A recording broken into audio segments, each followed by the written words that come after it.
Lecture 61 CMA।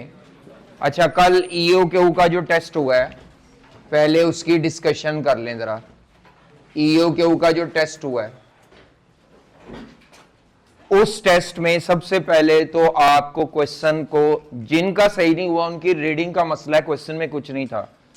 Question में जो product थी उसका नाम था शायद एन, मैं एन लिख रहा हूं, मुझे पूरा एन प्रोडक्ट का नाम था, और उस प्रोडक्ट को बनाने के लिए जो रॉ मटेरियल यूज होता है वो मेरा ख्याल है जी के नाम से था। अब मैंने आपसे कहा था जब भी किसी मैन्युफैक्चरिंग बिजनेस में EOQ इस्तेमाल होगा तो वो प्रोडक्ट के लिए नहीं होगा, रॉ मटेरियल के लिए होगा।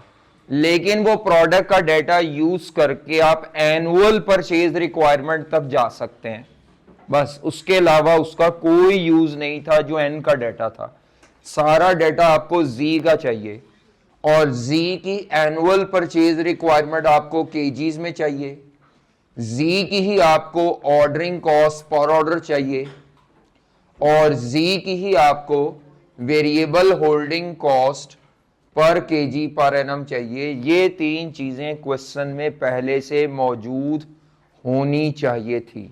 आपको ये तीन चीजें क्वेश्चन में पहले कंपाइल करनी थी। अगर आपने ये कंपाइल नहीं की तो फिर क्वेश्चन आप शुरू नहीं कर सकते।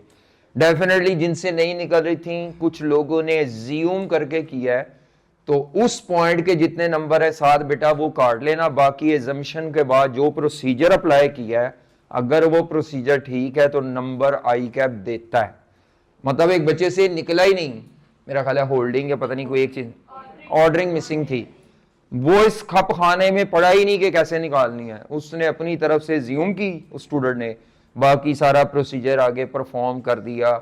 पार्ट बी, वो जो दूसरा सवाल था 5 नंबर वाला डिस्काउंट वाला, वो भी कर दिया। तो वो 5 और इसके भी को 3 से 5 नंबर या 6 नंबर 8 जितने भी हैं वो उन्होंने तय करने, वो मिल जाएंगे उस बच्चे को। अच्छा, इस सवाल में 2 मेन ट्विस्ट थे बस। एक तो रीडिंग ट्विस्ट था। रिक्वायरमेंट क्या थी? ये इदारा आम हालात में EOQ को फॉलो करता था। इस साल या पता नहीं इस महीने इन्होंने EOQ से डेविएट किया है, ये सवाल था। ये इदारा नॉर्मली EOQ के मुताबिक केजी मटेरियल के मंगवाता था, इस दफा इन्होंने 200 कम केजी मंगवाए हैं।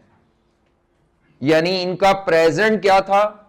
प्रेजेंटली ये EOQ के मुताबिक चलते थे और EOQ 1200 केजी है आम हालात में। इस दफा या कोई इस दफा मतलब जो करंट गुजरा साल, ये EOQ से डेविएट करना चाह रहे हैं कि पता नहीं डेविएट कर चुके हैं। नॉन EOQ अगर क्वांटिटी देखें तो वो उसने 200 कम ज्यादा, ये भी पता नहीं 1000 केजी दी हुई है। ठीक है, ये 1000 केजी आम हालात में ये EOQ मॉडल पे चलते हैं, लिखा हुआ क्वेश्चन में। लेकिन इस पीरियड के लिए कि पता नहीं स्पेशली इन्होंने 200 केजी कम मंगवाए हैं। क्यों, क्या वजह है, वो वजह बुझा नहीं बताई उसने। बस उसने आपको कहा जी कंपनी EOQ की बजाय EOQ से डेविएट करके 1000 केजी मंगवाया कंपनी ने। तो बताओ कंपनी की प्रॉफिटेबिलिटी पे क्या इंपैक्ट आया ये हरकत करने का? साफ सी बात है, कोई कंपनी नॉन EOQ से EOQ पे जाती है तो सेविंग आती है। अगर कोई कंपनी EOQ छोड़ के नॉन EOQ पे जा रही है तो वो सेविंग चली जाएगी। सारा सवाल सेविंग का ही था, लेकिन आपने सेविंग को उल्ट करके बताना था। अगर कोई कंपनी EOQ को छोड़ के नॉन EOQ पे जाएगी तो उसको एक्स्ट्रा कॉस्ट फेस करनी पड़ेगी, बस ये है। आपने सेविंग वाला ही सोल्यूशन करना था, लेकिन क्या होगा, जो यहां टोटल आना था वो कम था, यहां जो टोटल कॉस्ट आएगी वो क्या आएगी, ज्यादा। तो आप कहेंगे EOQ को छोड़ने की वजह से इस कंपनी की टोटल कॉस्ट बढ़ जाएगी और प्रॉफिटेबिलिटी क्या होगी, कम होगी। यानी सवाल सेविंग वाला ही था। आई कैप को भी आदत है कि उल्टा सवाल भी देता है। क्लास में एक सवाल किया था जिसमें कंपनी पहले डिस्काउंट लेती थी और डिस्काउंट छोड़ना चाह रही है, नहीं भी किया तो नोट्स में है। तो बिल्कुल इसी तरह ये कंपनी पहले से EOQ के मुताबिक मंगवाती रही है। इस दफा इन्होंने गोंगलूपना किया या क्या किया है, EOQ को छोड़ दिया है। अब ईओक्यू को छोड़ने से इनको टोटल कॉस्ट ज्यादा पड़ेगी। टोटल कॉस्ट ज्यादा पड़ने से क्या होगा? उसने पूछा था इंपैक्ट ऑन प्रॉफिटेबिलिटी क्या आएगा, प्रॉफिटेबिलिटी पे इंपैक्ट क्या आएगा। तो बेटा अगर प्रॉफिटेबिलिटी पे इंपैक्ट पूछे तो मैं तो कैलकुलेशन के बगैर ही बता देता हूं कि इस इदारे की जो प्रॉफिटेबिलिटी है वो ईओक्यू को छोड़ने की वजह से कम हो जाएगी। ठीक है, बात समझ आती है? अच्छा, अब इसमें annual purchase requirement, ordering cost per order और holding cost. Annual purchase requirement के लिए उसने आपको परचेज नहीं दी थी, उसने प्रोडक्ट का सेल का डाटा दिया था। किसका डाटा दिया था? अब आपको प्रोडक्ट की सेल दी थी, क्लोजिंग स्टॉक था, ओपनिंग नहीं था। आप इससे प्रोडक्शन पे आएंगे और प्रोडक्शन से रॉ मटेरियल की यूजेज पे आएंगे कि प्रोडक्ट बनाने के लिए मटेरियल कितना चाहिए। तो ये आपको पता होना चाहिए। हमें पता था प्रोडक्ट के डाटे में ओपनिंग स्टॉक के units plus production units minus closing stock के यूनिट्स इक्वल टू उसने सेल यूनिट्स दिए हुए हैं। कितने यूनिट्स का है? 10,000 यूनिट्स प्रोडक्ट के। क्लोजिंग स्टॉक नहीं है शायद। ओपनिंग 100 यूनिट्स का है। यूनिट्स 900 का है, चले 900 यूनिट्स का, तो ये एक्स निकाल लोगे। प्रोडक्शन यूनिट्स ऑफ एन आ जाएंगे। प्रोडक्ट के यूनिट्स कितने बनाने हैं? 9100। जितने यूनिट बनने होते हैं उसके लिए मटेरियल चाहिए होता है। अब आपको 9000 यूनिट प्रोडक्ट के बनाने हैं। एक यूनिट प्रोडक्ट का बनाने पर 2 kg मटेरियल लगेगा। कितना? तो अगर मैं 2 kg पर यूनिट को इंटू 9100 यूनिट्स ऑफ प्रोडक्ट करूं तो ये आ जाएगा मेरा ख्याल है 18200 kg। 18200 kg ये एनुअल रिक्वायरमेंट होती अगर इसकी भी इन्वेंट्री ना होती। ये 18200 क्या निकला है? मटेरियल इतना यूज होगा, परचेज इतना ही होना था। लेकिन मसला ये है कि आपको मटेरियल की opening inventory plus material purchase minus material की क्लोजिंग इन्वेंट्री करें तो ये मटेरियल की यूजेज आ जाती है। 18200 kg मटेरियल की यूजेज है। अगर आपको ये फॉर्मूला नहीं पता तो ये आपकी इंट्रोडक्शन टू अकाउंटिंग का फॉल्ट है। ये फॉर्मूला तो सबको आता होगा, लेकिन ये 18200 से अगर इन्वेंट्री ना हो, यही यूजेज है, यही परचेज है। लेकिन अब 18200 kg की यूजेज है, परचेज फाइंड करनी है, क्लोजिंग मेरा ख्याल है इसकी भी नहीं है, ओपनिंग इसकी कितने केजी थी? 1000 kg। यानी इस क्वेश्चन में प्रोडक्ट की भी इन्वेंट्री दी हुई है, मटेरियल की भी इन्वेंट्री है। प्रोडक्ट की इन्वेंट्री से प्रोडक्शन यूनिट्स आएंगे, प्रोडक्ट फैक्ट्री में बनने हैं, बनाने के लिए मटेरियल चाहिए। तो जितना मटेरियल चाहिए अगर कुछ ना पड़ा हो सारा परचेज करना है। लेकिन अगर इन्वेंट्रीज आ जाए तो उनका एडजस्ट करके देखना होता है। अब देखो इसको रीअरेंज करोगे तो मेरा ख्याल है एक्स कितना आ जाएगा। तो ये आपकी असल में एनुअल रिक्वायरमेंट थी जो आपने परचेज करनी थी 17200 kgs। 17200 kgs। इस तक नॉर्मली लोग नहीं पहुंच पाए होंगे, और जो नहीं पहुंच पाया उसको इन्वेंट्रीज का कॉन्सेप्ट ही नहीं क्लियर, उसको पता ही नहीं कि मैन्युफैक्चरिंग बिजनेस में 3 तरह की इन्वेंट्रीज होती हैं, रॉ मटेरियल की, वर्क इन प्रोसेस की, फिनिश गुड्स की। रॉ मटेरियल की इन्वेंट्री कहां इस्तेमाल होती है? परचेज यूज निकालने के लिए। फिनिश गुड्स की इन्वेंट्री कहां इस्तेमाल होती है? सेल यूनिट्स या प्रोडक्शन यूनिट्स निकालने के लिए। ये तो मार्जिनल एब्जॉर्प्शन में भी पड़ा था। हाँ, अगर ये इन्वेंट्री ना होती ना तो मैंने, कोई इन्वेंट्री ना होती, मैंने क्या करना था? 10,000 इंटू 2 kg, 10,000 इंटू 2 kg, 20,000 निकाल के एपीआर आ जाती। अब जिसने 20,000 kg लिया है उसके एपीआर के नंबर कटेंगे, बाकी नंबर उसको आगे मिलने चाहिए। बाकी अगर 7 भाईजान ने छुरा चला दिया तो हो सकता है कि वो ज्यादा जाए, ये इन्हें पहले तय करना पड़ेगा। तो जिसने 20,000 kg एपीआर लिख दिया उसने इन्वेंट्रीज इग्नोर किया, तो उसके मेरे हिसाब से नंबरों का मुझे नहीं पता क्या डिवीजन बनती है, लेकिन 2 नंबर कट सकते हैं मैक्सिमम। एक यहां का गया, एक ये वाला फॉर्मूला जो लगाना था। तो एपीआर अगर आपका गलत है लेकिन बाकी प्रोसीजर आपने ठीक किया, उस गलत एपीआर से आपने variable ordering cost balancing figure निकालनी। अब आपकी ये रकम दी हुई थी, मेरा ख्याल है ये कितनी थी? 16.3 17 पॉइंट समथिंग कुछ परसेंटेज में थी। ये फाइनेंस कॉस्ट ही थी बस 17 पॉइंट, और परसेंटेज कितनी थी? 13 अगर नो डिस्काउंट की बात करें तो वो 125 रुपए परचेज प्राइस थी, ये तो निकल आता है 17.2 rupees per KG per annum, ये नहीं था। तो ईओक्यू का फॉर्मूला रिवर्स करना था, ईओक्यू मौजूद थी आपके पास, तो ईओक्यू के फॉर्मूले को रिवर्स करके आपने चलना था। तो ये आपके पास 1200 केजी ईओक्यू थी, स्क्वायर लेंगे इसका, एनुअल परचेज रिक्वायरमेंट 17,200 केजी है, ये एक्स है, और नीचे ये 17.2 है। तो जब आप ये वेरिएबल ऑर्डरिंग कॉस्ट निकालेंगे तो 720 रुपए पर ऑर्डर आएगी जी, ये आती है ऑर्डरिंग कॉस्ट। अब आपका डाटा पूरा हो गया है, एआरपी नहीं एपीआर, एनुअल परचेज रिक्वायरमेंट, सारा नहीं गलत होगा, सारा गलत नहीं होगा बेटा। जो सवाल आप पूछना चाह रहे हैं उसका जवाब ये, कभी भी सारा नहीं काटा जाता। आई कैप अगर इस तरह चेकिंग करने लगे कोई पास ना हो, हाँ सारी फेल हो। नॉर्मली ये होता है, आई कैप एज्यूम करता है कि ये वाली रकम जो इस बच्चे ने गलत निकाल के प्लग इन की है, इधर अगर मैं वो समझ लो एक्सेल है, अगर यहाँ पे सही रकम पुट की जाए तो ऑटोमेटिकली सारा सोल्यूशन बच्चे का सही होगा। इसीलिए क्यूमुलेटिव मार्क्स डिडक्शन नहीं होती, एक ही जगह आपको पेनल्टी पड़नी है। मसलन आपने एपीआर गलत निकाला, एपीआर के गलत निकलने से ये कॉस्ट पर ऑर्डर गलत निकली, कॉस्ट पर ऑर्डर की वजह से ये टोटल कॉस्ट गलत निकली, टोटल कॉस्ट से जब आप अब वो ये नॉन ईओक्यू वाली निकालोगे ये भी गलत निकली, जब आप डिस्काउंट का फैसला करोगे वो भी गलत होगा। तो इस तरह तो फिर वो एक रकम के गलत होने से तो उसके परवेसिव इफेक्ट्स आएंगे। इसको ऑडिट की जुबान में बोलते हैं परवेसिव इफेक्ट्स। परवेसिव का परवेसिवनेस मतलब एक गलती जगह जगह आपकी गलतियां पैदा कर रही है, मसाइल पैदा कर रही है।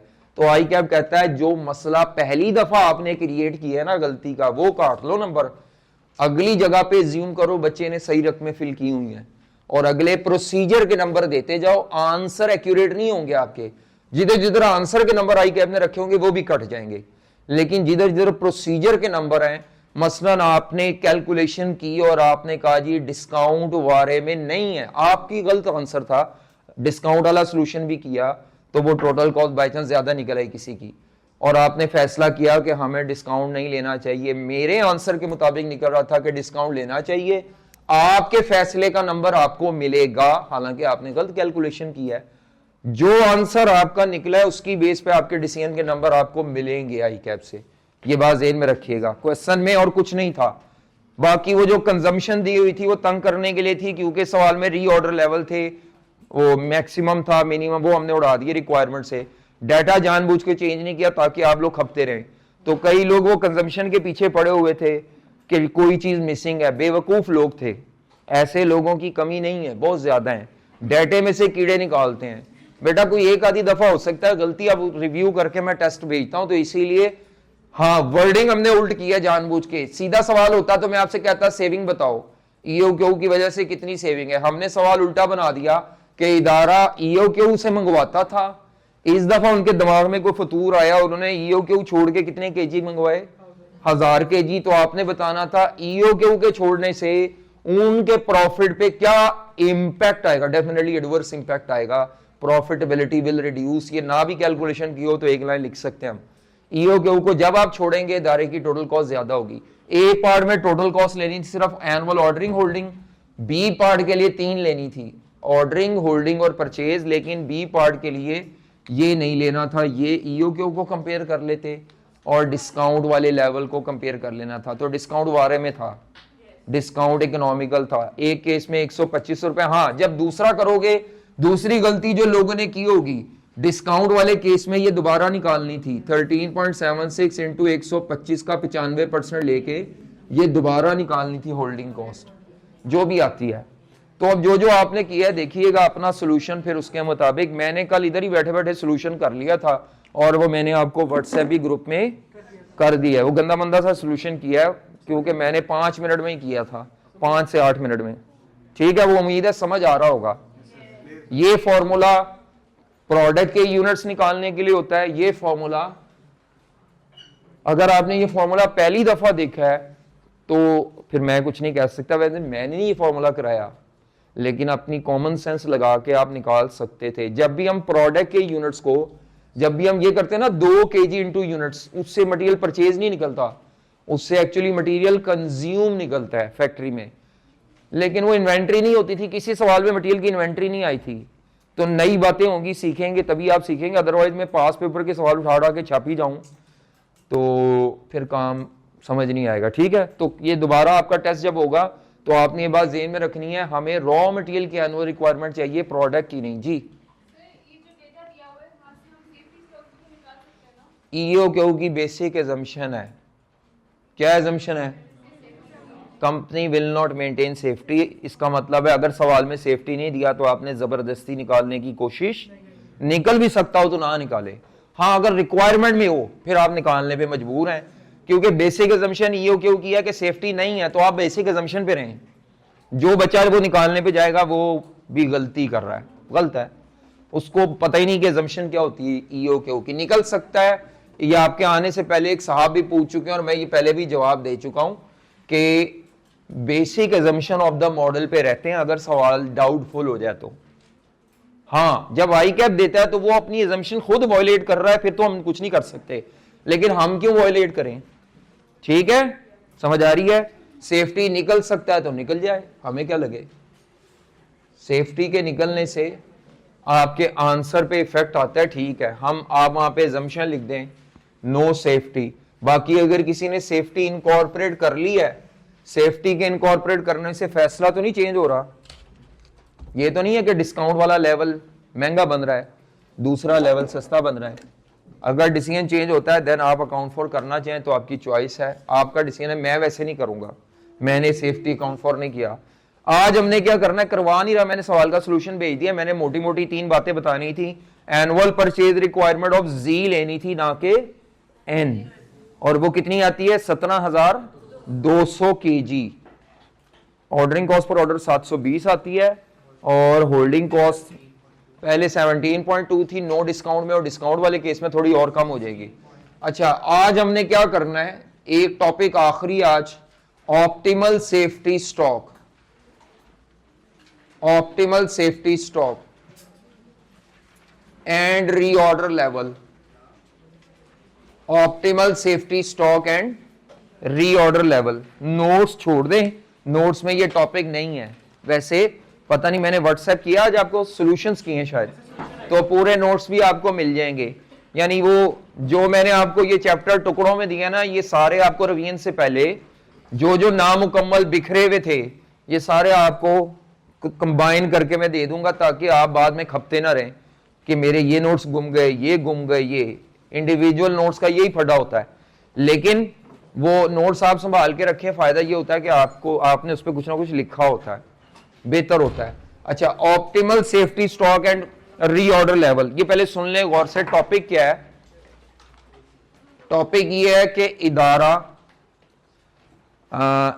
रीऑर्डर लेवल क्या होता है। सबसे पहले तो हमने ये पढ़ा था रीऑर्डर लेवल क्या होता है।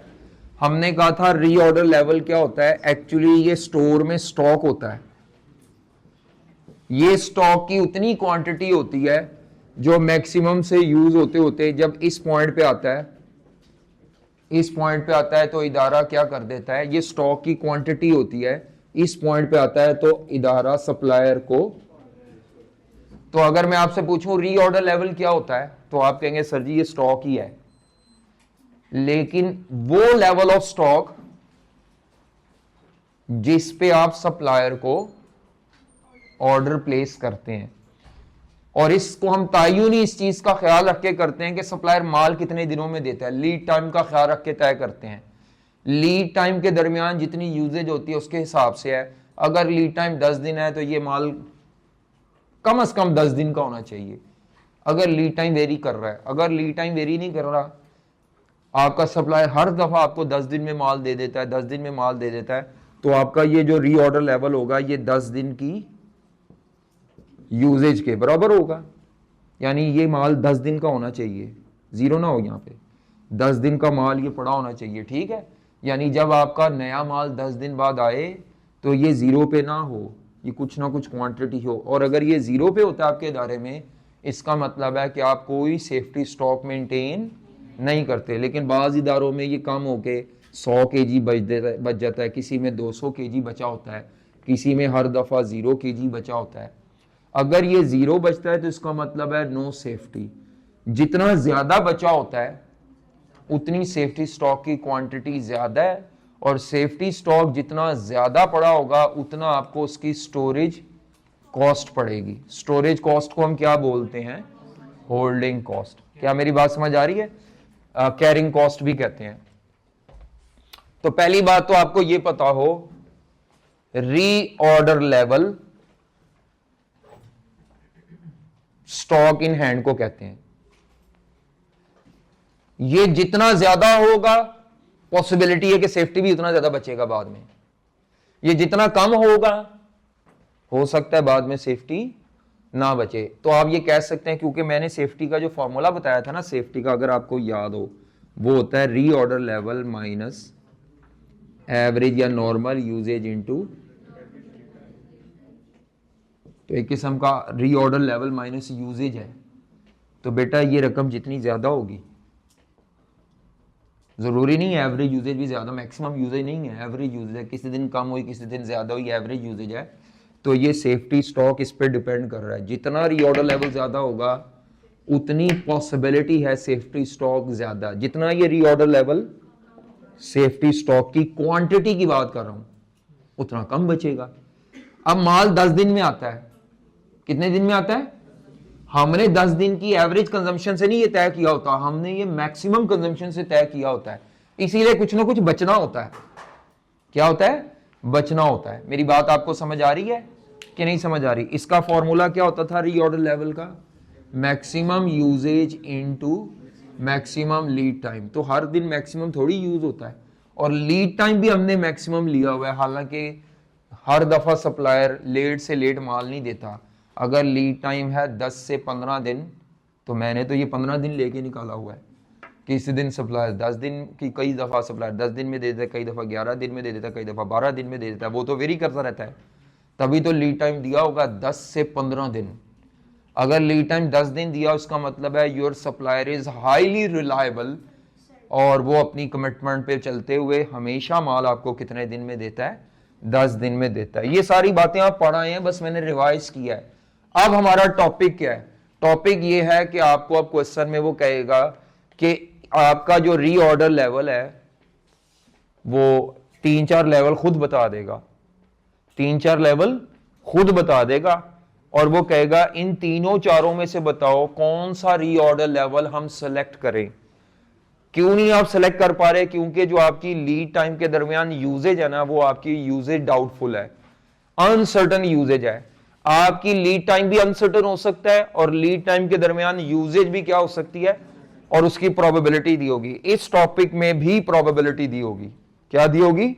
प्रोबेबिलिटी दी होगी। क्या मेरी बात आपको समझ आ रही है? मसलन वो कहता है लीड टाइम 10 दिन है, कितने दिन है वो सर्टन है, लेकिन 10 दिनों में हमारे स्टोर से 1500 kg भी फैक्ट्री वाले मांग सकते हैं, 10 दिनों में 1800 kg भी हमसे मांग सकते हैं, 10 दिनों में 2000 kg भी मांग सकते हैं।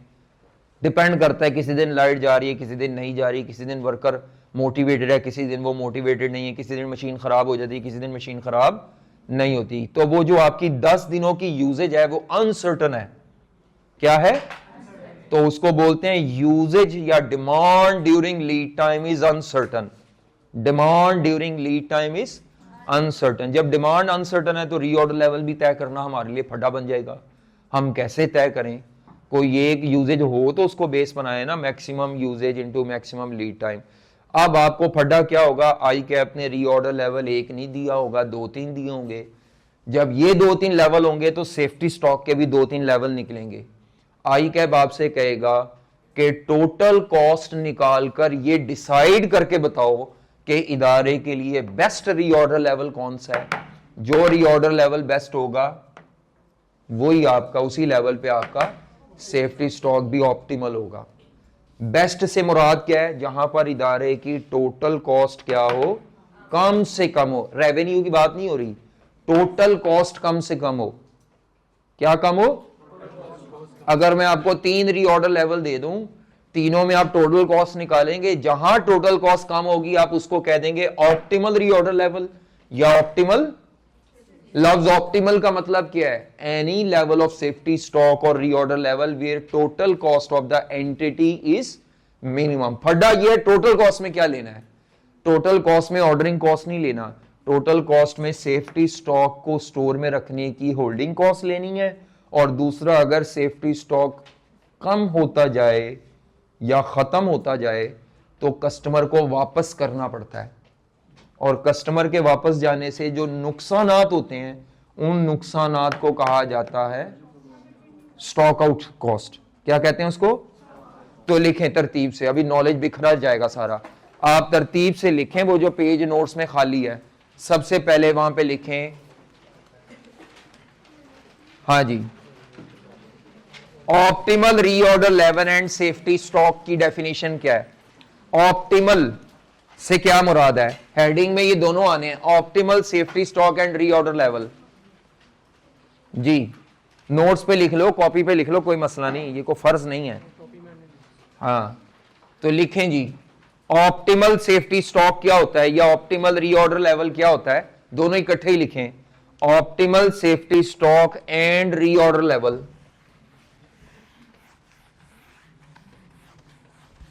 Optimal safety stock and reorder level क्या होता है जी? Optimal safety stock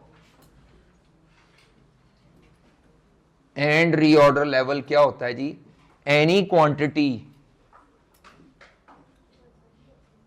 quantity of safety stock, आवाज ना है बेटी, वो खामोश रहें, any quantity of safety stock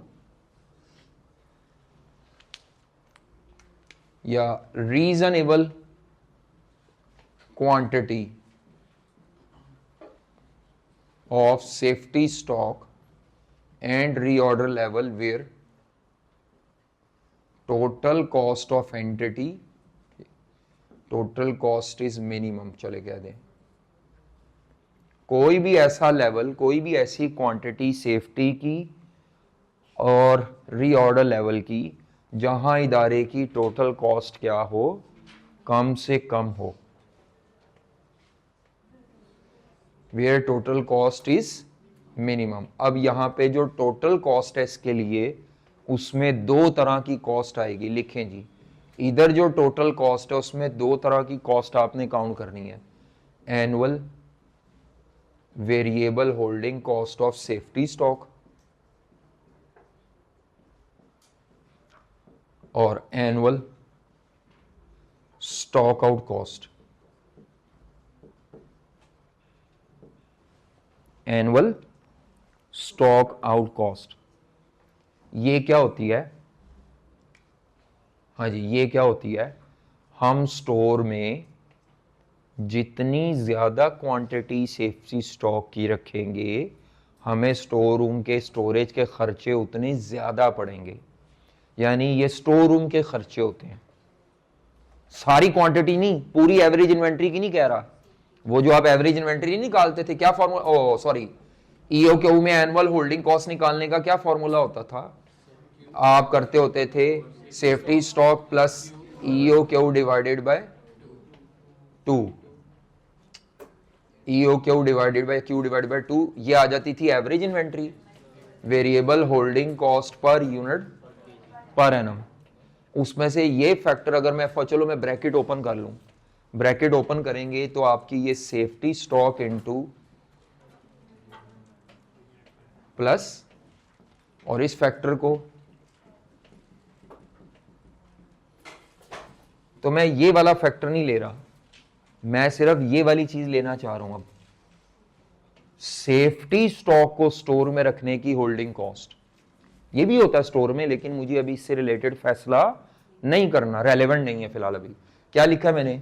annual variable holding cost of, क्या होता है उर्दू में लिख लें, जैसे मर्जी आप लिख लें, स्टोर रूम में जितना ज्यादा सेफ्टी स्टॉक रखेंगे उतनी ज्यादा स्टोरेज के एक्सपेंसेस हमें फेस करने पड़ेंगे, लेकिन आप प्रोटेक्टेड भी उतने ज्यादा होंगे।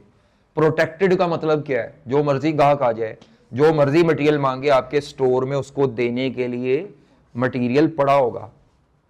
क्या मेरी बात समझ आ रही है? यानी कहना क्या चाह रहा हूं, जितना ज्यादा सेफ्टी स्टॉक होगा उतना ज्यादा you are safe, you are protected. कोई भी आपसे स्टोर कीपर से कह लाओ दियो मटेरियल फैक्ट्री वाले, वो कहेगा ले लेंगे यार। जितना ज्यादा सेफ्टी स्टोर में पड़ा होगा उतना हमारा इदारा स्टॉक आउट से इससे प्रोटेक्टेड रहेगा। इससे क्या रहेगा? प्रोटेक्टेड रहेगा। लेकिन डेफिनेटली जब स्टोर में ये ज्यादा होगा तो आपको इसकी क्या फेस करनी पड़ेगी?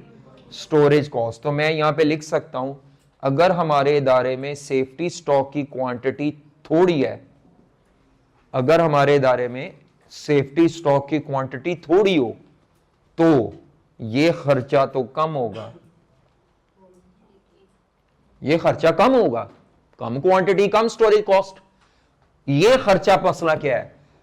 कई दफा ऐसे मौके आएंगे कि आप फैक्ट्री वालों को रिफ्यूज करेंगे, कस्टमर के ऑर्डर लेट होंगे और कस्टमर पेनल्टी भी देनी पड़ सकती है, या कस्टमर ही लूज कर जाए आप।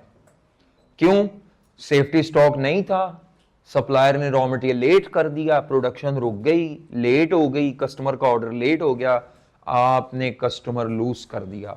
स्टॉक आउट कॉस्ट क्या होती है? तमाम वो नुकसानात जो आपके स्टोर में से स्टॉक के खत्म होने की वजह से पैदा होंगे। स्टोर्स में से स्टॉक खत्म होने की वजह से क्या नुकसानात थे ये? या तो आपको क्या होगा, स्टोर में से स्टॉक खत्म हुआ तो आपको इमरजेंसी में महंगा मटेरियल खरीदना पड़ेगा। इमरजेंसी में खरीदोगे ना तो पसूड़ी में जो भी काम किया जाता है फिर वो महंगी चीजें मिलती हैं। दूसरा क्या हो सकता है? आप कस्टमर लूज कर सकते हैं, यानी कस्टमर लूज करेंगे तो क्या हो सकता है? कंट्रीब्यूशन फॉरगॉन, या वर्कर की आइडल टाइम की पे आपको देनी पड़ेगी। यानी वर्कर तो फैक्ट्री में मौजूद है, काम नहीं कर रहा, नॉन प्रोडक्टिव टाइम की आपको क्या देनी पड़ेगी? फैक्ट्री में वर्कर होगा, काम नहीं कर रहा लेकिन पे ले रहा है आपसे पर आवर पे, आइडल टाइम की पे देनी पड़ेगी। ऐसा भी हो सकता है कि कस्टमर भागे तो ना, लेकिन वो आपसे कहे कि आपके पास रॉ मटेरियल नहीं था, आपने मेरा ऑर्डर लेट पे किया, बना के दिया, तो आप मुझे क्या दें? पेनल्टी दें। ये सारी एग्जांपल्स हैं स्टॉक आउट कॉस्ट की। ये सारी क्या हैं? क्यों ये मसले पैदा क्यों हुए? आपके स्टोर में सेफ्टी स्टॉक नहीं था, या था तो बड़ा थोड़ा था, और आपका सप्लायर भी माल लेट कर गया, बिल्कुल स्टोर से स्टॉक खत्म, प्रोडक्शन रुक गई, और कस्टमर की कमिटमेंट्स जो आपने की हुई थी उनमें से कई कमिटमेंट्स डिसऑनर हुई हैं। इसका मतलब मैं कहना ही चाह रहा हूं, जितना सेफ्टी स्टॉक कम होगा इसका चांस उतना ज्यादा है, इसका रिस्क उतना ज्यादा है। बात समझ आ रही है? अगर हम सेफ्टी स्टॉक ज्यादा रखेंगे तो क्या होगा? ज्यादा क्वांटिटी सेफ्टी की रखें, इसी डरों से सेफ्टी स्टॉक ज्यादा रखेंगे तो ये खर्चा तो हमारा कम हो जाएगा, इसका चांस कम हो जाएगा, रिस्क कम हो जाएगा। लेकिन क्या होगा जी बताओ? लेकिन क्या होगा? जो ये स्टोरेज का खर्चा है, स्टोरेज का खर्चा कम होगा ज्यादा होगा? ज्यादा, क्योंकि आप स्टोर में सेफ्टी ज्यादा रख रहे हैं। ठीक है, मेरी बात समझ आ रही है? यानी ये दो खर्चे आपस में इनवर्स रिलेशन पे मूव करेंगे। अब आपने क्या करना है? आपने इन दोनों खर्चों को टोटल करके आपने कोई ऐसा रीजनेबल क्वांटिटी सेफ्टी की ढूंढनी है कि ये टोटल कॉस्ट अपने किस पॉइंट पर हो? मिनिमम पॉइंट पर हो। क्या हो? मिनिमम पे। तो वो हमें बार बार, इसका मतलब है मैं आपको 4 रीऑर्डर लेवल दे दूं, कितने? तो आपको 4 दफा सेफ्टी स्टॉक निकालना पड़ेगा, आपको 4 दफा ये निकालनी पड़ेगी। आई कैप दे, आजकल जो सवाल आई कैप दे रहा है उसमें 2 लेवल देता है। 2 reorder level means 2 level of safety stock. 2 दफा आपको ये टोटल कॉस्ट निकालनी पड़ेगी, या मैक्सिमम 3 दफा। जब आप 3 दफा ये टोटल कॉस्ट निकालोगे तो आप देखोगे जहां सेफ्टी ज्यादा होगा वहां ये कॉस्ट ज्यादा है और ये ना होने के बराबर है। जहां सेफ्टी बिल्कुल नहीं रखा आपने वहां ये कॉस्ट तो बच जाएगी, ये बढ़ जाएगी। फिर आप इन दोनों का टोटल करके देखोगे कि हमें कम से कम कॉस्ट कहां पड़ रही है। कॉन्सेप्ट समझ आ गया? स्टोर में सेफ्टी कब ज्यादा होता है? जब आपका रीऑर्डर लेवल ज्यादा होगा। जितना रीऑर्डर लेवल ज्यादा उतना सेफ्टी स्टॉक ज्यादा, जितना सेफ्टी स्टॉक ज्यादा उतना ये खर्चा ज्यादा, ये खर्चा बच जाएगा। जितना सेफ्टी कम होगा तो ये तो खर्चा कम होगा, लेकिन दूसरी साइड अब बच्चे कहते हैं ये निकालना कैसे, ये तो आपको पहले ही आता है, ये वो लिखा हुआ formula. Annual variable holding cost कैसे निकालनी है सेफ्टी स्टॉक की, जी ये लिख लो फॉर्मूला अब तरतीब से कि ये चीज कैसे निकलेगी। एनुअल वेरिएबल होल्डिंग कॉस्ट कैसे निकलेगी, सिर्फ सेफ्टी स्टॉक की, पूरी नहीं, पूरी एवरेज स्टॉक की नहीं, सिर्फ सेफ्टी स्टॉक की कैसे निकालेंगे। तो नीचे लिखें नोट नंबर 1, ये कैसे निकालना है, annual variable holding cost of safety stock कैसे निकालेंगे जी, कैसे निकालेंगे, साफ सी बात है, variable holding cost per unit per annum को सेफ्टी स्टॉक की क्वांटिटी से मल्टीप्लाई कर देंगे। ये मैंने फॉर्मूला ईओक्यू वाले फॉर्मूले में से निकाला है, आपके सामने अभी निकाला है, आधा काट दिया बाकी आधा रहने दिया। ये डबल एस इंटू VHC लिखा था, ठीक है, बात समझ आ रही है, याद रह जाएगा ये। अच्छा, अब ये क्वेश्चन में तो गिवन होता है, आपको पता है variable holding cost per unit per annum, ये गिवन होता है, इसमें सारे स्टोर के खर्चे आते हैं। अब यहां पर बिल्कुल ईओक्यू की तरह वो आपको तंग कर सकता है कि वो वर्किंग कैपिटल कॉस्ट और वो जो ईओक्यू में को 4-5 दे देता है और आपको इनको जमा करना पड़ता है, वो तंगी आपको इधर बर्दाश्त करनी पड़ सकती है। सेफ्टी स्टॉक की क्वांटिटी नहीं देगा, ये निकालनी पड़ेगी। अब ये कैसे निकलती है, इन्वेंट्री लेवल्स में मैं बताकर आया था कि अगर सेफ्टी स्टॉक ना दिया हो तो मिनिमम इन्वेंट्री लेवल का फॉर्मूला लगा लो। क्या फॉर्मूला होता है मिनिमम इन्वेंट्री लेवल का, reorder level minus average usage during average lead time, या वो फिर उसको एक्सप्लेन कर लेंगे, average using during average lead time, या बस इस तरह लिख रहा हूं। वहां वैसे हम इसको एक्सपेंडेड फॉर्म में लिखते थे, यहां एक्सपेंडेड फॉर्म में नहीं लिख रहा, उसकी वजह मैं बताऊंगा। Reorder level minus average usage during average lead time, ये इससे क्या निकल आएगा, बल्कि इधर से इस एरो बनाता हूं, सेफ्टी स्टॉक की क्वांटिटी। रीऑर्डर लेवल क्वेश्चन में गिवन होगा, रीऑर्डर लेवल क्वेश्चन में गिवन होगा, ये भी मोस्टली गिवन होगा। तो कुछ बच्चे कहते हैं सर आप कहना ये चाह रहे हैं कि पहले सेफ्टी निकालो फिर सेफ्टी को इससे मल्टीप्लाई करो, ठीक है, जो मर्जी काम पहले करो, फॉर्मूला लिख लिख के आगे चले जाओ, या आपकी मर्जी है नीचे से ऊपर की तरफ हल करो, लेकिन सेफ्टी स्टॉक की क्वांटिटी नहीं दी होगी, सेफ्टी स्टॉक की क्वांटिटी नहीं दी होगी, वो आपको निकालनी पड़ेगी। हाँ, ये सीधी सीधी यहां दे देता है, सेफ्टी नहीं दी होगी, reorder level minus average usage during average lead time. अब ये एवरेज यूजेज कैसे आती थी, पहले ये कैसे आती थी, वो आपको साल की रिक्वायरमेंट बताता था और कहता था मैं साल में 360 दिन है, साल में 300 दिन है, एनुअल रिक्वायरमेंट डिवाइडेड बाय आप दिनों से करके निकाल लेते थे, तब तो ये सर्टन होती थी। अब ये सर्टन नहीं होगी, ये प्रोबेबिलिटी के थ्रू निकलेगी। तो लिख लें average usage during lead time, ये किसके थ्रू निकलेगी, थ्रू प्रोबेबिलिटी डिस्ट्रीब्यूशन, प्रोबेबिलिटी के जरिए निकलनी है। आई कैप ने यही तो मसला, ये यूजेज ही आपकी वो नहीं होगी कंफर्म। अब मैंने आपको कल सिखाया था कि प्रोबेबिलिटी को इस्तेमाल करते हुए एवरेज लीड टाइम कैसे निकालते हैं,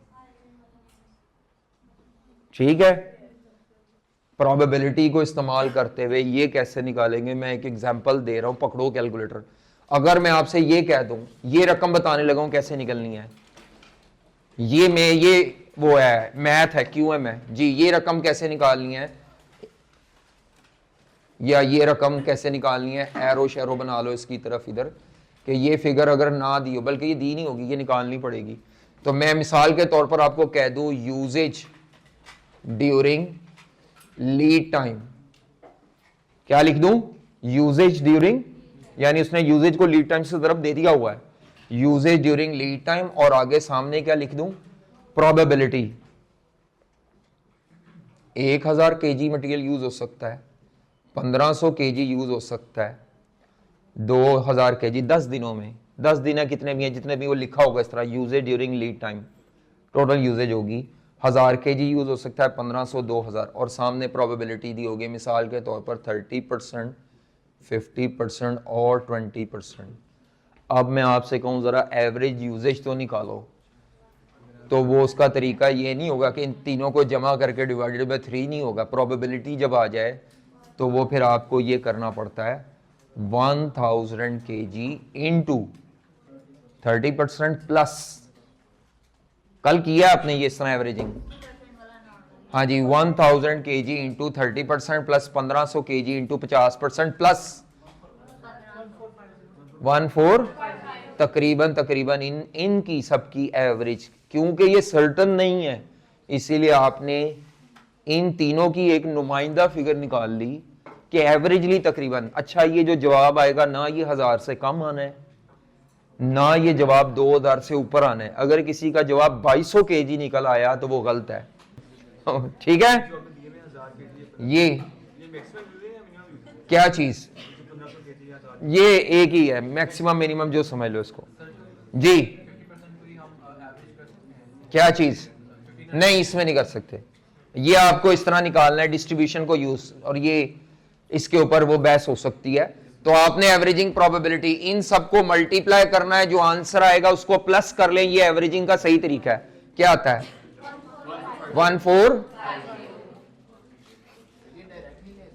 कैसे?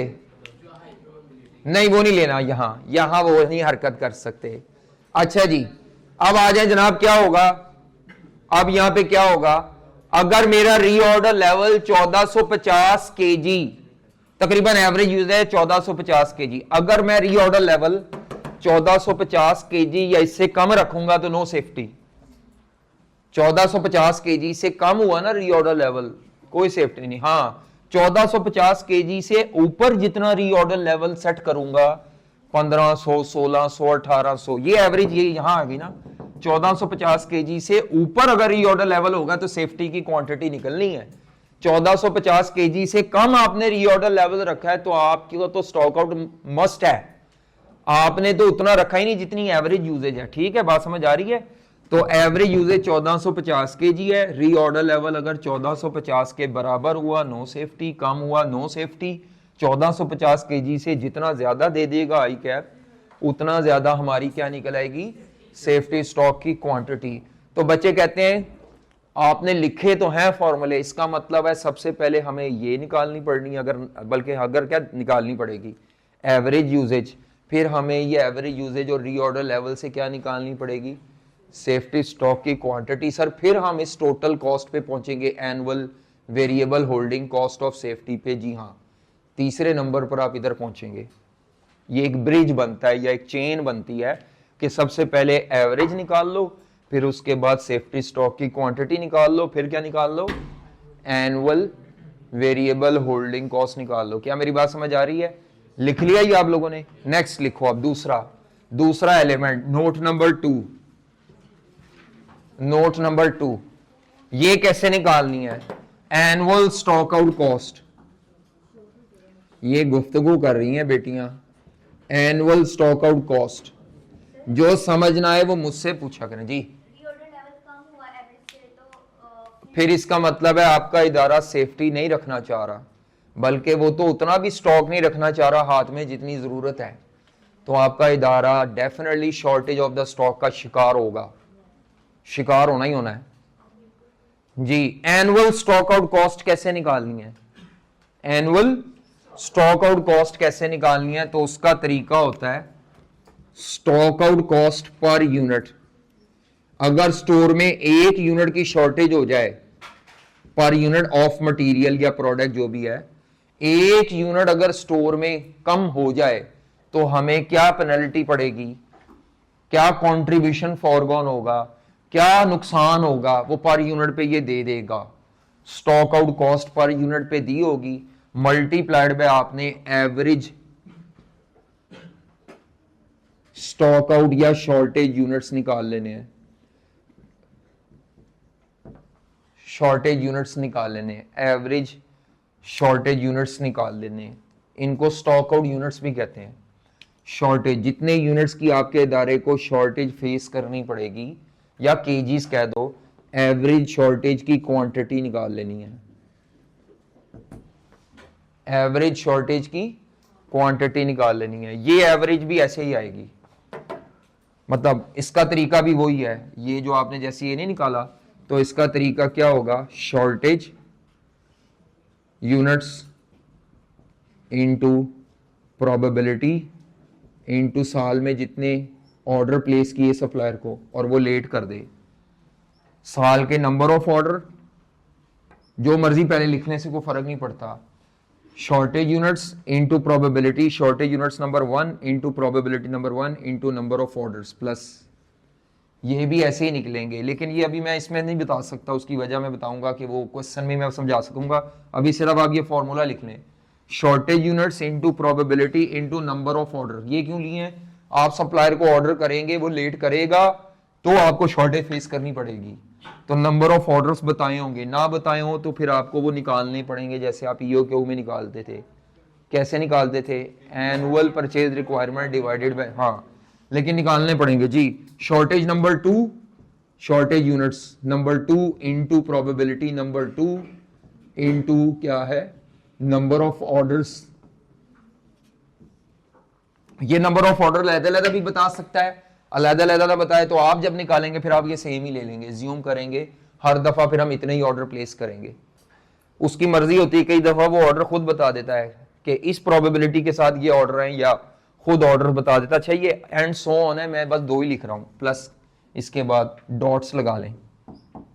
यहां जरा कुछ बच्चे घूमते हैं, अदरवाइज के ये शॉर्टेज यूनिट्स कैसे देखने, ये विदाउट क्वेश्चन नहीं मैं बता सकता, अभी मैं बताऊंगा, आप कंफ्यूज हो जाएंगे। ये तो आसान था, शॉर्टेज में अभी क्वेश्चन में ही करवाता हूं। बात समझ आ गई है? तो आपने पहले क्या निकालना है, annual variable holding cost of safety stock, फिर क्या निकालना है, एनुअल स्टॉक आउट कॉस्ट। दोनों कॉस्ट में दो फैक्टर ही हैं, per unit cost into safety stock के यूनिट, ये per unit cost into shortage units. Shortage की क्वांटिटी की वर्किंग होगी, बल्कि मैं 2 मेन वर्किंग करूंगा, एक सेफ्टी स्टॉक की वर्किंग, दूसरी मेन वर्किंग किस चीज की करूंगा।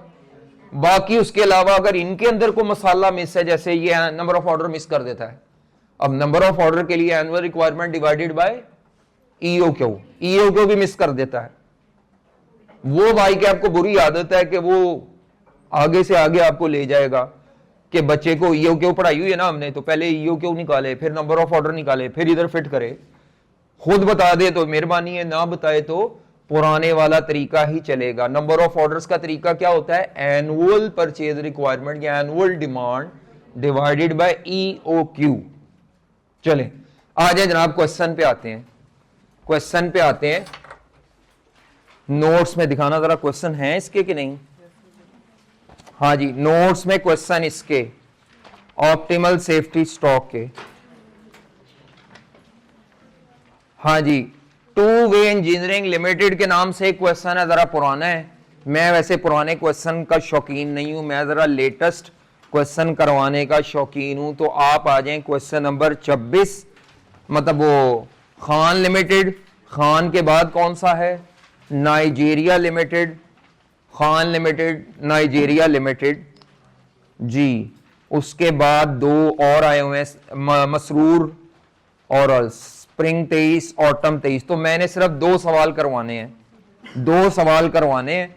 तो आप आ जाएं, पहले नाइजीरिया वाला सवाल निकालें जी। नाइजीरिया, नाइजीरिया लिमिटेड आपने घर से कौन सा करना है, खान लिमिटेड, बिल्कुल नाइजीरिया लिमिटेड की कॉपी है। उसके बाद मसरूर लिमिटेड मैं करवाऊंगा, रॉयल एंटरप्राइज जो ऑटम 2023 का है, ये आप खुद करेंगे। समझ आ रही है कि नहीं समझ आ रही? आ जाए जनाब, ये सवाल आ रहे हैं पेपर में, पिछले टर्म में भी आया है, लेकिन वो मेरा ख्याल है सादा इन्वेंट्री लेवल्स का आया था।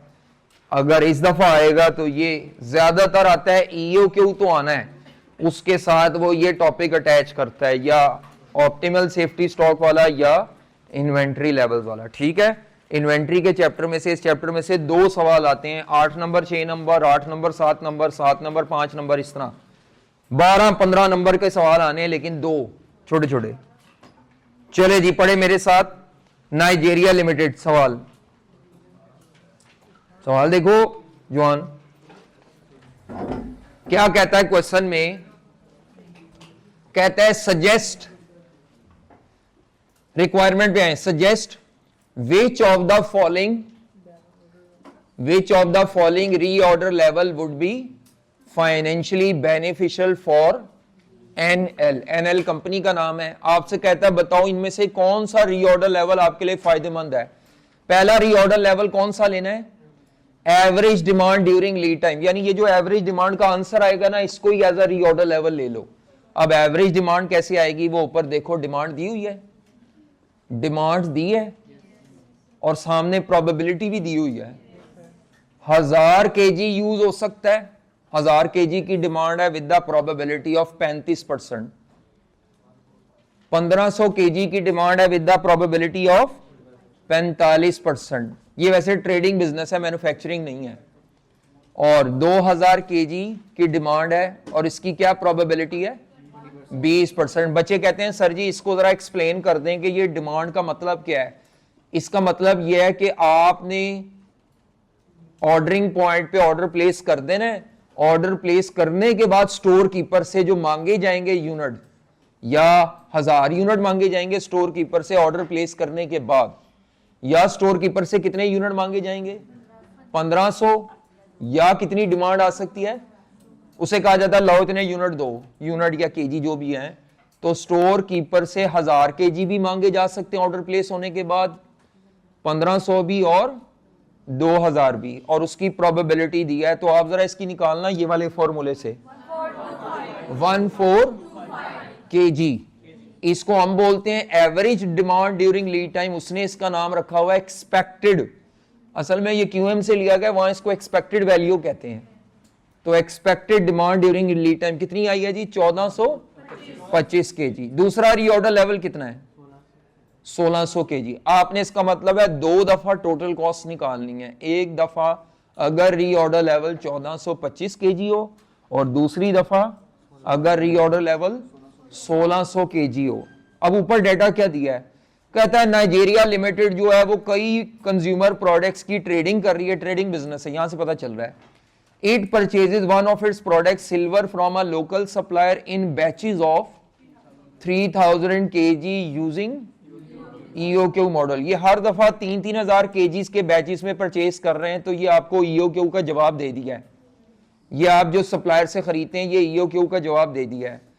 सप्लायर कितने हफ्तों में डिलीवरी देता है?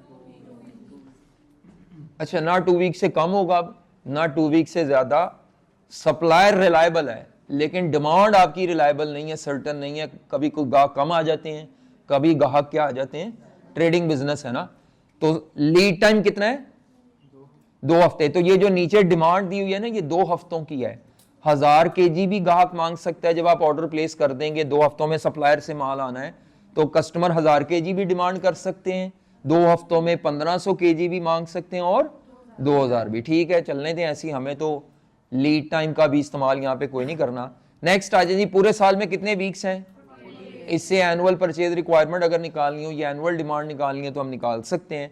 नंबर ऑफ ऑर्डर क्वेश्चन में नहीं दिए हुए, नंबर ऑफ ऑर्डर क्वेश्चन में नहीं दिए हुए। तो ये आपने जो निकाला था कितना? 1400। इससे इस्तेमाल करके जरा मुझे बताओ एनुअल डिमांड कितनी निकलती है इदारे की? 1425 या जितने केजी निकाला था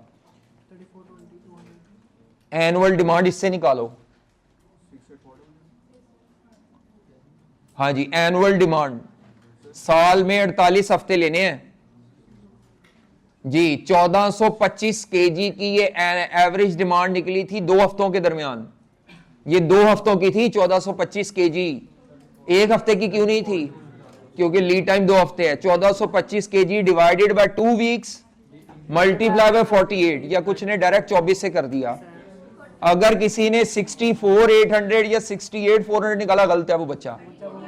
क्यों गलत है? उसने 1 हफ्ते की नहीं यूजेज दी हुई, 2 हफ्तों की है ये एवरेज। क्या आती है?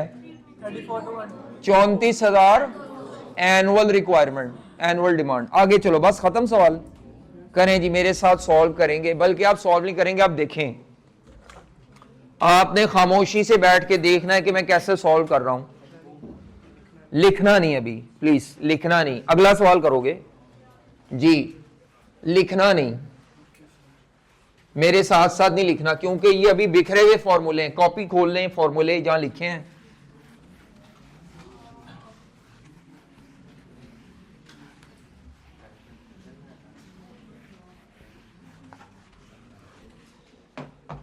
अब ये अगर मैं आपको 2 की बजाय 3 लेवल दे दूं तो टेबल 3 दफा बनेगा, अगर मैं 4 रीऑर्डर लेवल दे दूं तो 4 दफा। अब वो तो बहुत टाइम जाया होगा और नंबर ज्यादा नहीं होने, नंबर इतना ही होने 8 9 10 8 9 10।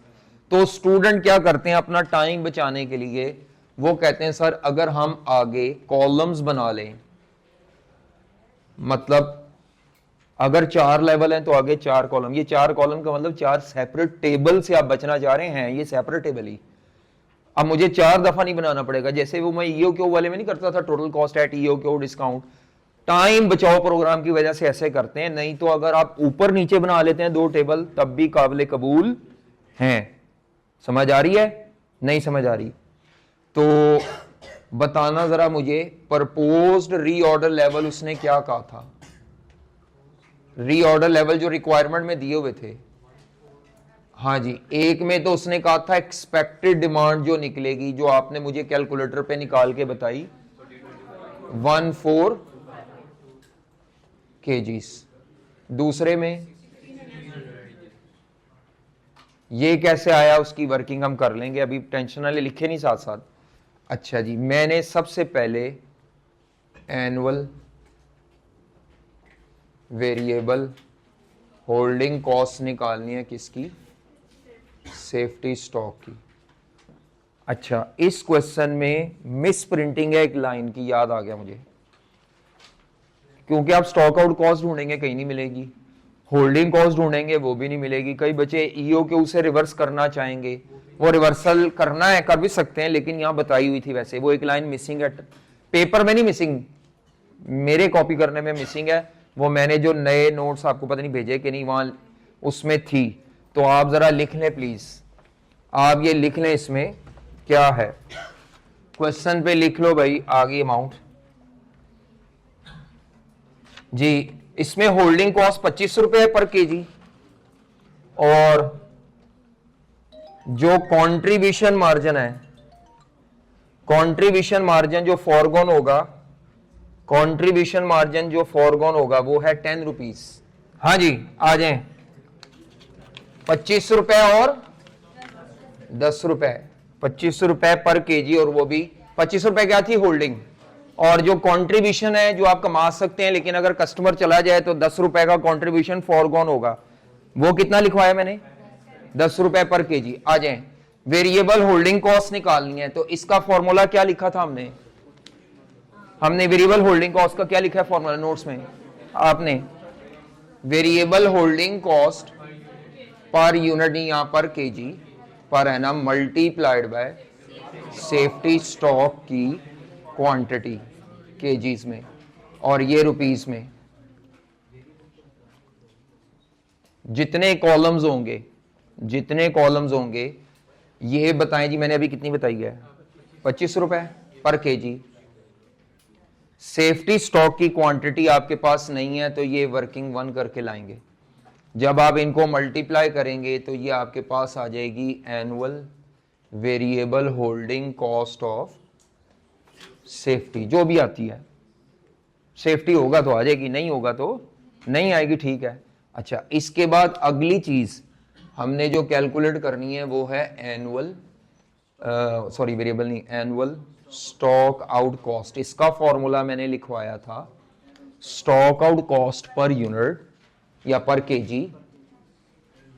स्टॉक आउट कॉस्ट यहां पे क्या है? कंट्रीब्यूशन मार्जिन फॉरगॉन, तो वो उसने बताया हुआ है। अगर आप कस्टमर को लूज करेंगे ना स्टॉक ना होने की वजह से, तो आपको पर केजी 10 रुपए का नुकसान है। यानी कस्टमर हाथ से निकल गया तो जो 10 रुपए कमाने थे वो जाया चले गए, वो नुकसान, अपॉर्चुनिटी कॉस्ट। अच्छा, stock out cost per unit दी हुई है इनटू एवरेज शॉर्टेज यूनिट्स या स्टॉक आउट यूनिट्स, ये वर्किंग नंबर 2 करके लाएंगे।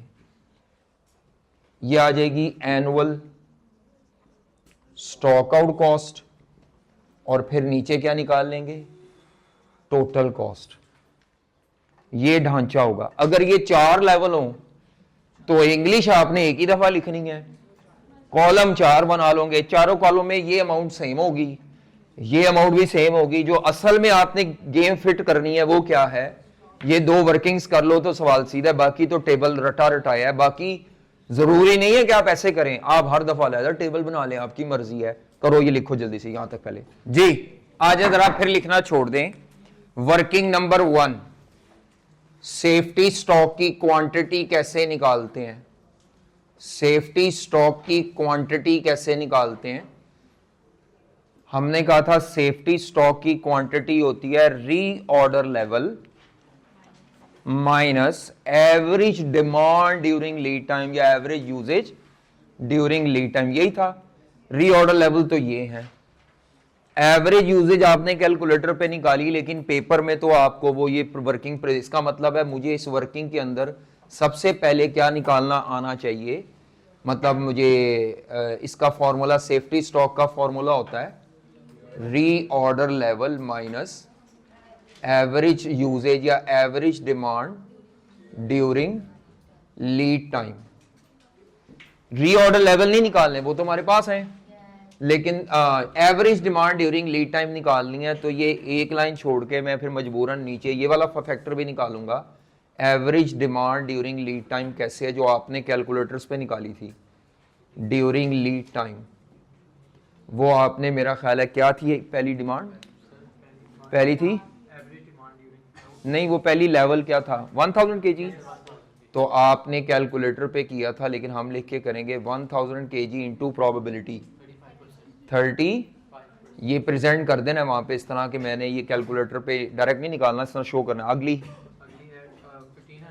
1500 kg इंटू 45% प्लस जितने भी लेवल होंगे। अब वो उसने 3 दिए जी, 2000 kg 20%, तो आ गया था 1425 kg। इसको उसने एक्सपेक्टेड डिमांड का है, average demand, normal demand, expected demand probability की मदद से निकालें तो एक्सपेक्टेड कह सकते हैं, क्योंकि सर्टन नहीं है। ये हमारे पास आ गया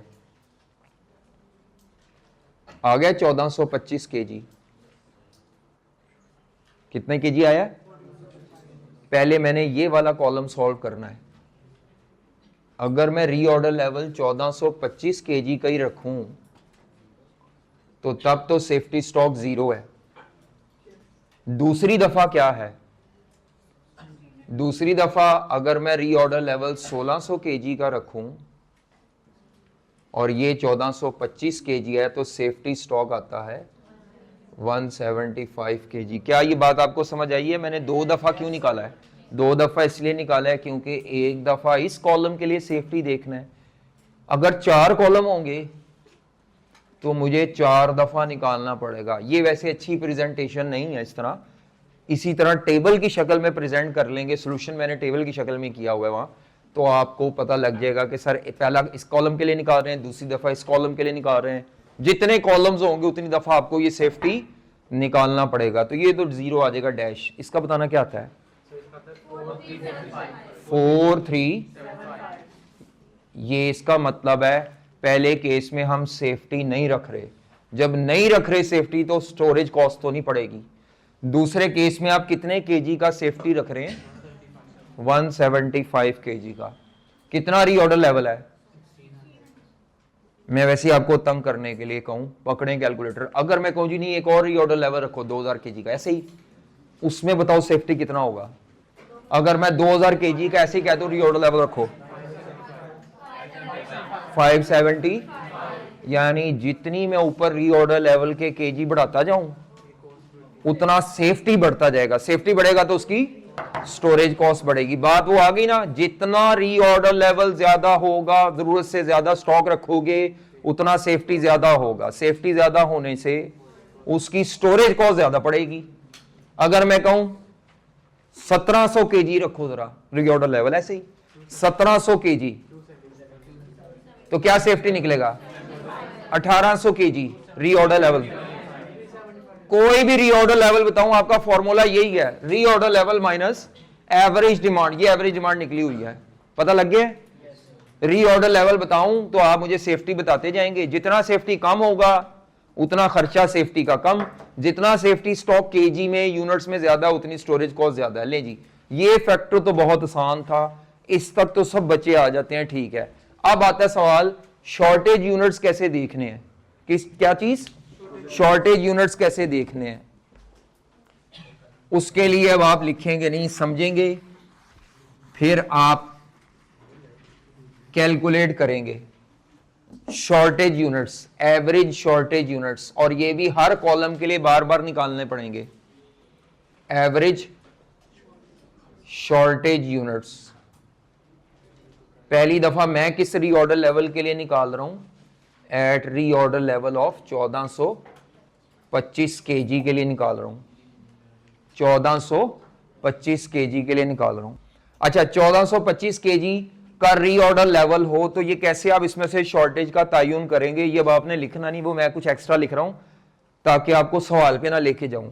मुझे जरा बताना, जो यूजेज हमें टेबल दिया हुआ था, यूजेज ड्यूरिंग लीड टाइम, मेरा ख्याल है 1000 केजी था, 1500 केजी, 2000 केजी, सामने थी प्रोबेबिलिटी 30, 45%, 20%, ठीक है। 100% होता है प्रोबेबिलिटी का सम, सबको पता होगा, यानी ये हमेशा 100% होगा।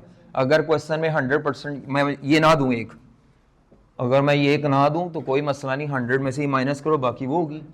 मैथ क्यूएम, ये मेरी बात नहीं है, क्यूएम कहती है प्रॉपर्टी है एक्सपेक्टेड वैल्यू की या प्रोबेबिलिटी की, कि सम ऑफ प्रोबेबिलिटीज 100% के बराबर होता है, ठीक है। ये इसीलिए पढ़ाया गया था क्यूएम में प्रोबेबिलिटी, जिसको आप छोड़ आए थे, मेजोरिटी छोड़ आती है, किया था जिन्होंने, अच्छी बात है, जिन्होंने नहीं किया था उसके बगैर भी पेपर हो जाता है, हाँ, लेकिन यहां आके तो आना चाहिए। अब देखें है क्या, ये सर्टन नहीं है, सर्टन होती तो प्रोबेबिलिटी ना होती सामने।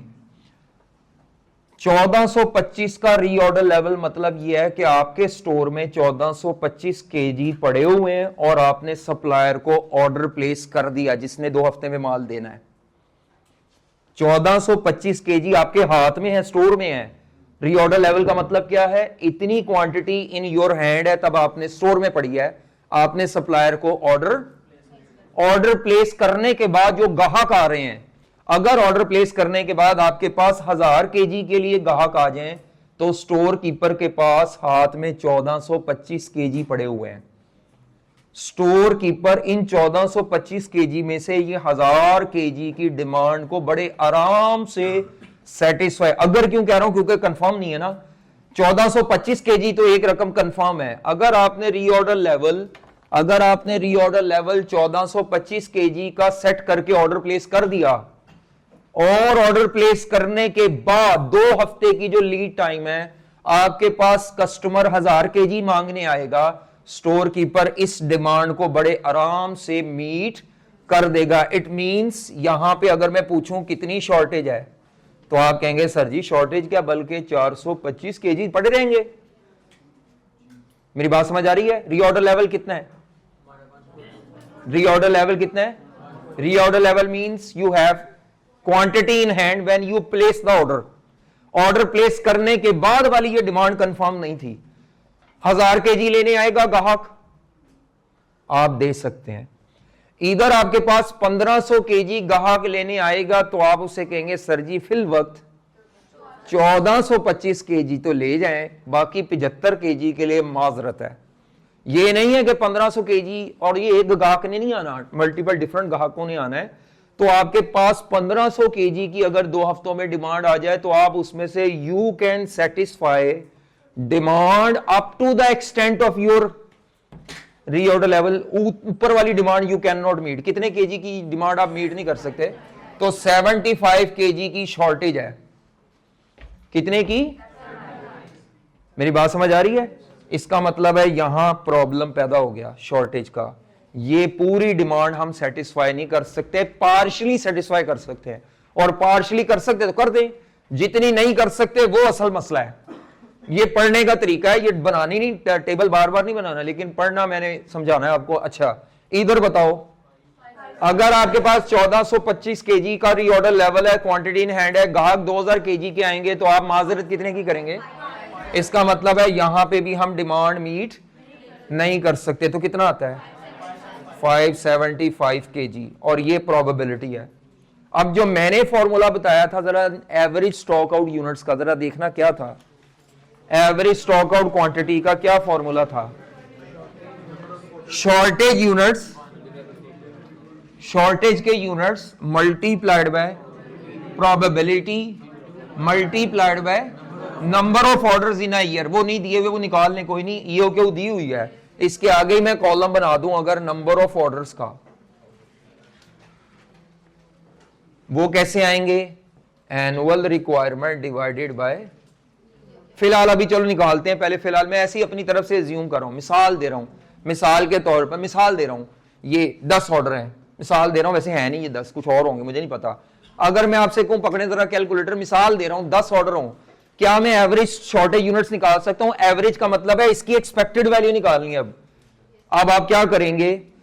0 यूनिट्स यानी 10 ऑर्डर अगर प्लेस करें, ये वाले इसके 10 ऑर्डर प्लेस करें और इन पे कोई शॉर्टेज ना हो तो 0 शॉर्टेज है तो 0 stock out, 0 contribution compromise. In order के लेट होने पे आपको कोई मसला नहीं अगर ये डिमांड हो तो। ये 10 ऑर्डर अगर लेट हुए ना तो हर दफा लेट होने पे आपको 75 केजी की शॉर्टेज पड़ेगी, जिसकी प्रोबेबिलिटी है 45% तो मेरे बताए हुए फॉर्मूले के मुताबिक 0 यूनिट्स इनटू 10 ऑर्डर्स, या पहले जो मर्जी लिख लें, कई बच्चे कहते हैं ये लिख लें पहले, कोई मसला नहीं, 35% into shortage unit 0 into 10 order plus 45% की probability into 75 KG into 10 order. मतलब क्या इसका? साल में 10 ऑर्डर हैं, ये 10 ऑर्डर जब भी लेट होंगे, लेट हुए अगर या डिमांड अनसर्टन हुई तो हमें इसके बदले 75 केजी की शॉर्टेज फेस करनी पड़ सकती है अगर हमने ये रीऑर्डर लेवल रखा। तो 10 ऑर्डर इनटू 75 केजी इनटू 45%, दोबारा बोल रहा हूं, 10 order into 0 KG into 35% plus 10 order assume किए मैंने, 10 order into 75 KG into 45% plus 10 order into 575 KG into 20%। क्या आंसर आता है? 14.5 राउंड करके तकरीबन 148 केजीज की शॉर्टेज है इस केस में। 1488 तकरीबन 1400 कुछ केजी की शॉर्टेज है। मेरी बात समझ आ रही है? ये शॉर्टेज इतनी ज्यादा क्यों निकल रही है? क्योंकि आपने देखा ना 2000 केजी कहां है मैक्सिमम, और आपने रीऑर्डर लेवल 1425 एवरेजेस की बेस पर रखा हुआ है। ये जितना इससे दूर होगा ना उतनी शॉर्टेज ज्यादा निकलेगी, जितना इस मैक्सिमम डिमांड के करीब करीब होगा रीऑर्डर लेवल, आपकी शॉर्टेज उतनी कम होगी और ना ही होगी, हो भी सकता है ना हो। क्या मेरी बात समझ आ रही है? वैसे अब लेकिन नंबर ऑफ ऑर्डर की जेन्युइन फिगर होनी चाहिए, तो वो अब जेन्युइन फिगर कैसे आएगी? एनुअल रिक्वायरमेंट क्या थी? एनुअल रिक्वायरमेंट क्या थी? एक हफ्ते 2 हफ्तों की 1425 केजी रिक्वायरमेंट थी, 2 हफ्तों की, और साल में 48 हफ्ते हैं, 34,200 की एनुअल रिक्वायरमेंट है, डिवाइडेड बाय EOQ 3000। क्या आता आंसर? 11.4 राउंड करके आप 12 लिख सकते हैं, मैं फिलहाल 11.4 ही लिख रहा हूं, वैसे मैंने सोल्यूशन में शायद वो लिखा हुआ है 11.4 ऑर्डर्स होते नहीं वैसे पॉइंट्स में, 12 कर सकते हैं आप, बेहतर है 12 ही कर लें। 11.4 आ रहे हैं क्योंकि मेरे फिर सोल्यूशन नोट्स से मैच कर जाएगा। तो 12 ऑर्डर्स तकरीबन साल में करने प्लेस, 12 ऑर्डर। अब जरा मुझे बताओ एवरेज यूनिट्स क्या आएंगे शॉर्टेज के? तो आप करेंगे 35% into 0 shortage into 12 order plus 45% into 75 KG की shortage into 12 order plus 20% 575 KG के और 12 ऑर्डर के बदले। ये 12 ऑर्डर पूरे साल में जब भी लेट होंगे मसला पड़ेगा, या डिमांड ज्यादा आ गई तो मसला बनेगा। तो ये क्या आता है? 17, ये आ गया यहाँ पे 1785 केजीज की शॉर्टेज है एवरेज।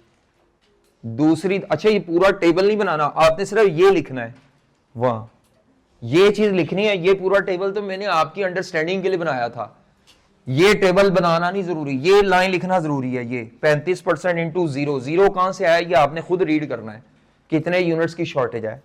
12 क्या है नंबर ऑफ ऑर्डर्स, वो सब में सेम ही है।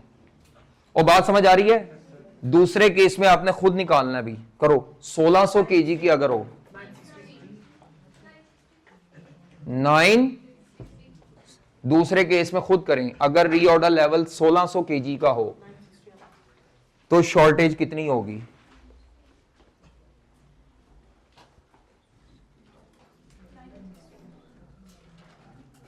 ये मैंने क्या निकाला है? Number of orders. ये मैंने नंबर ऑफ ऑर्डर्स निकाले हैं पुराने वाले तरीके से।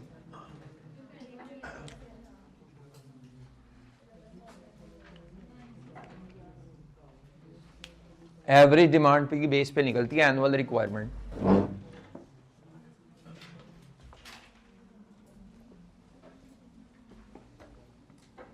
जी 960 केजी है, 960 केजी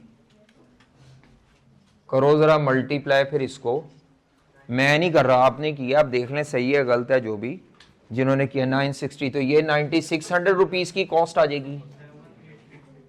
7000 78,000, अच्छा 17850, 17,850 रुपए। हमें ये फैसला टोटल कॉस्ट से लेना है, ये वाली कॉस्ट 0 है, प्लस ये वाली करें तो 17,850, और इधर तो डिसीजन क्या होगा हमारे लिए? कौन सा रीऑर्डर लेवल, ये बताना आंसर होता है हमारे लिए। वो कौन सा रीऑर्डर लेवल है जिसपे टोटल कॉस्ट मिनिमम है? तो आप कहेंगे company should select 1600 kg as optimal reorder level. बस खत्म हो गया। 1600 kg को, ठीक है, मैथ इन्वॉल्व है बस इसमें, बीच में प्रोबेबिलिटियां आ गई। ये देखना काम है, जिसको ये देखना ना आया वो खपता रहेगा इसमें, ठीक है। अगला क्वेश्चन आपने खुद करना है अभी बैठ के, जिनकी क्लास है वो तो जा सकती हैं बेटियां, बाकी इससे ऊपर वाला सवाल करो 2018 वाला, अभी करो स्प्रिंग 18 जल्दी।